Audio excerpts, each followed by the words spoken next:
Alright friends, now we have come to the topic of line clamp.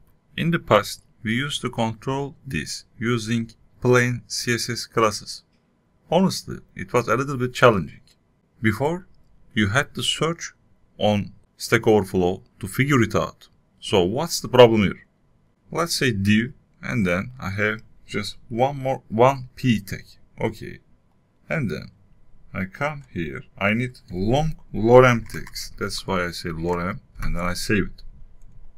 So you see, that's my text. And I need more text. I come here, I say, I need more lorem text. Okay, I have 1, 2, 3, 4 line. Okay. So we used to search in Google with terms like, how can I put 3 dots notation after 3 lines, something like that. Or ellipses after 3 lines. We used to search this, but it's easy with using Tailwind CSS. We can use line clamp class here.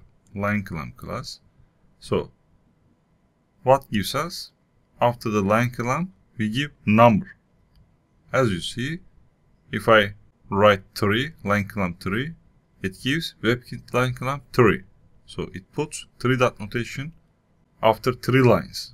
Okay, let's check it. I come here and then I say line clamp 3, for example. So before it was like that. So I refresh the page. You see I have right now 3 lines. So I inspect the element and I take this text to the center. You see 3 dot notation appears. I take it to the center. I come here, I say text center. I have padding, that's a problem for me. Yes, I take it to the center.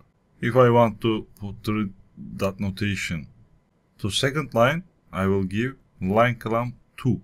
Line clamp 2. Let's don't use it.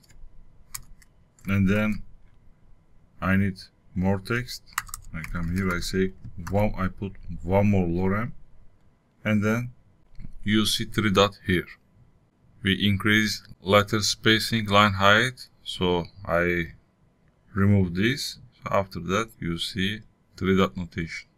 If I change it from 3 to 2, you see I will put 3 dot on the second line. Okay. See you in the next lesson.